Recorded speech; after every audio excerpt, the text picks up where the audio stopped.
Most people use one color at a time, you know. I'm experimenting. You're a Degrassi fan, right? A few years ago, you made it to the end of The Next Generation and worked your way back through the classic series. Of course, you heard about the Kids of Degrassi Street, but never really gave it a chance. It just seemed so old and like it was made for kids, right? Well, today I'm going to make it easy for you guys and summarize 11 episodes of the Kids of Degrassi Street and teach you how each episode made its mark on the show we love today. So let's sit back, turn our TV dials, and take a trip through the history of Degrassi. When you're hot, you're hot. Billy Breaks the Chain kicks off our weekly episode between November 1984 and February 1985. It's technically the start of season 6, though we now see it all as kind of one unit.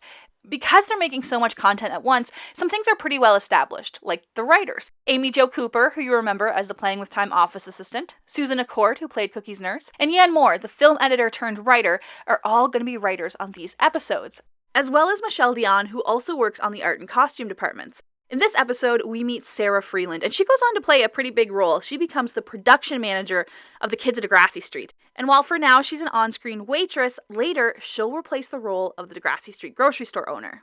The overall plot of the episode is pretty basic. Billy gets a chain letter, and he starts to have a string of bad luck. He has to decide, does he pass it on or have bad luck forever? But Pete gives him a good luck coin, and his bad luck streak ends. However, the coin is actually just from a cereal box, and this makes Billy realize you really do make your own luck after all. What's more exciting is the behind-the-scenes changes of the show. Billy Breaks the Chain has the first appearance of the character Benjamin Martin. He'll later play Scooter Webster, and we remember him because he's Sarah's real-life brother. And do you remember we saw Chuck and Fred in these hockey jerseys? Well, the team actually gets a spotlight in this episode, and we learn that Chuck is the team manager. But my favorite part has to be Ida's response to Lisa. The older kids have outgrown their clubhouse, and Lisa's wondering if they can take it over. Please, we promised to... I'm sorry, you guys, but my biorhythms are fluctuating. I can't make any important decisions today. You'll have to come back some other time.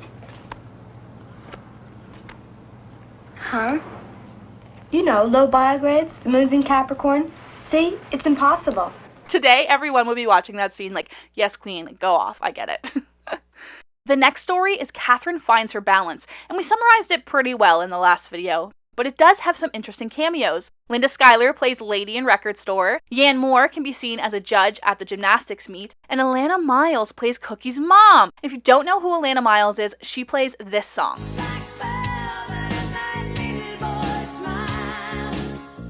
In the show, her character is also a rock star, and Alana actually composed the songs that her character performs in this episode, and I think that's super cool. The next week's episode is Benjamin Walks the Dog. Billy and Pete sign up for a dog walking job, and Billy asks his little brother Benjamin for some help.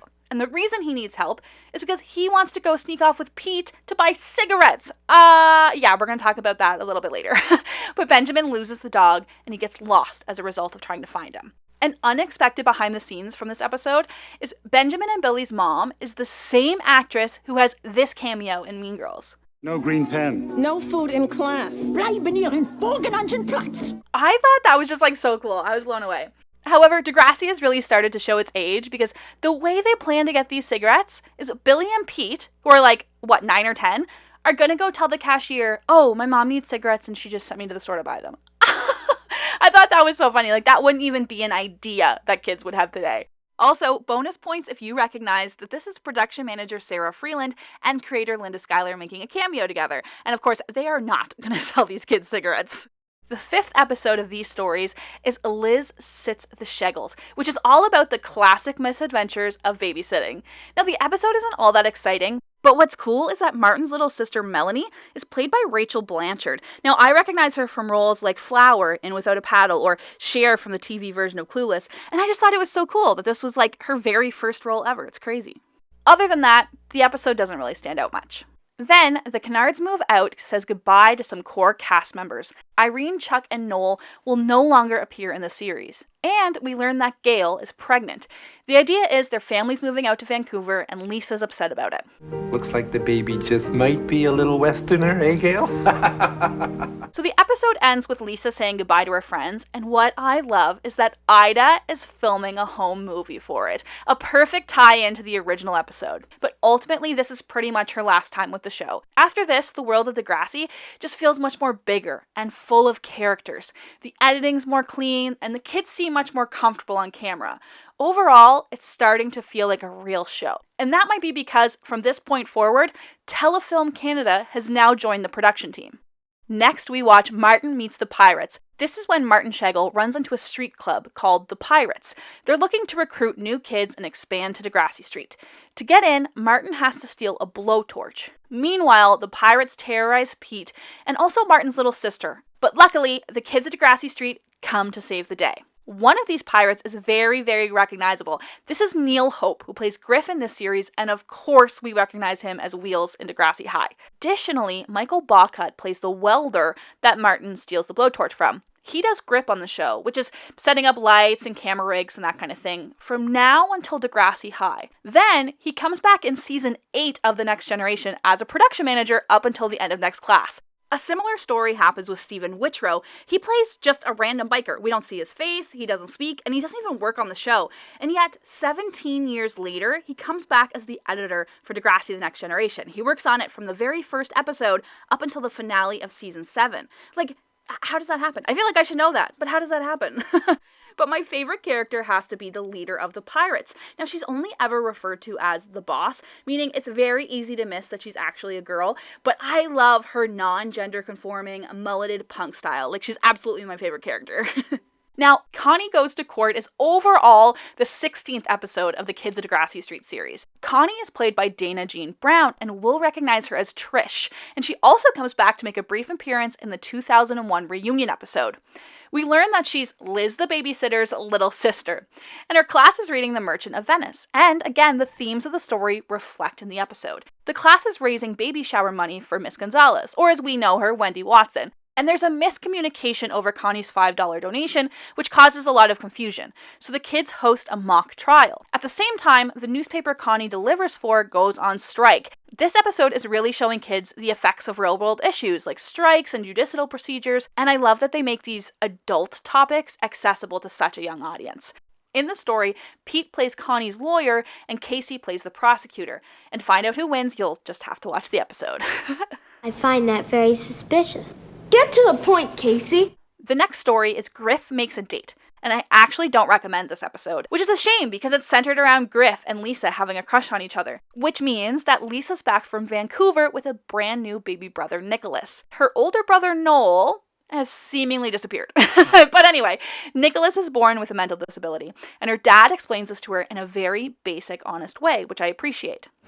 But you know, he's been sick since day one. Well, it looks like his brain's been damaged.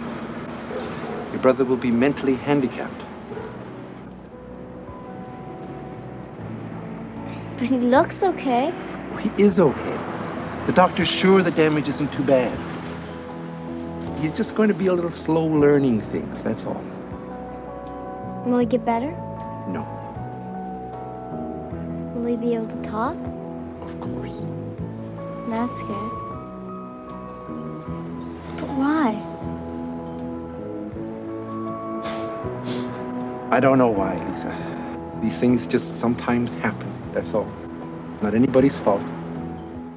However, there's language that was socially and medically accepted in the 80s that is not appropriate with what we know today, and it's just a very jarring episode to watch. However, a fun fact for this episode is that we learn Griff lives with his older brother Duke, and Duke later becomes Wheel's biological father in Degrassi Junior High, so that's a really cool fact. A lighter episode is Samantha Gets a Visitor. This is the only time we'll meet Samantha, as Lisa leaves Degrassi Street to go visit her country cousin. We see Sam and Lisa play a juxtaposition to each other, when Sam wants to buy nail polish, but Lisa wants to buy camping gear. Sam wants to listen to music on her Walkman, and Lisa wants to go fishing. So Sam and Lisa start to think their differences mean they aren't good friends anymore. But they go through the episode and eventually realize their differences only balance each other out and make their friendship better. The following week, we're back on Degrassi Street for Rachel Runs for Office. Rachel has been a background character up to this point, and she's played by Arlene Lott. You'll likely recognize her as Degrassi High journalist Nancy Kramer. And much like Connie Goes to Court, this episode runs through a real-life procedure and teaches kids about the politics of running for office. Mr. Mackey announces there's a position on the Young People Council to represent Degrassi Street, and the classmates nominate Billy and Rachel. They accept the nomination, and then they have to register to vote for their representative. The candidates campaign, and of course it's a classic scenario of popular party guy versus academic keener girl, just like we see in The Next Generation with JT and Ashley. Of course, the episode ends with Rachel winning the vote, and Billy agrees she is best for the job. The final episode for this block is Jeffrey finds a friend. Now, Jeffrey's a nerd. He gets the best grades in every class every single time, except one day, Connie, who always boasts that she never studies, beats him at a math test. So they make a bet to see who will get the highest mark on the next test. Connie decides to study in secret, while Jeffrey gets caught up tutoring Griff and has no time to study himself. Connie ends up getting a better mark, but at the end of the day, Jeffrey ended up making a friend. I knew you had friends. My favorite part of this episode is that Jeffrey and his sister Ingrid are played by real-life brother and sister Matthew and Megan Roberts, and we don't see this often in Degrassi. We see real-life parent-kid relationships, or two real-life siblings playing unrelated characters, or, when twins appear on the show, then it happens, but hardly ever in this kind of way, and I just think it's another layer that makes the show feel so much more homegrown. And that's it. That's the 11 episodes Degrassi came out with over the winter of 1984 into 1985. Since Ida makes a movie in 1979, Playing with Time has now released 20 episodes. So what have they done? They've cemented a core group of people to work on the show consistently, the ensemble cast has many more faces, and Degrassi's now started to gain recognition by winning awards for their program, which you can learn more about in the Twitter thread I do for each episode, linked in the description below. And next, we'll discuss the final 6 episodes that I think are completely different to what we've seen on the Kids of Degrassi Street so far. So make sure to come back, and I hope you learned a little bit more about the history of Degrassi.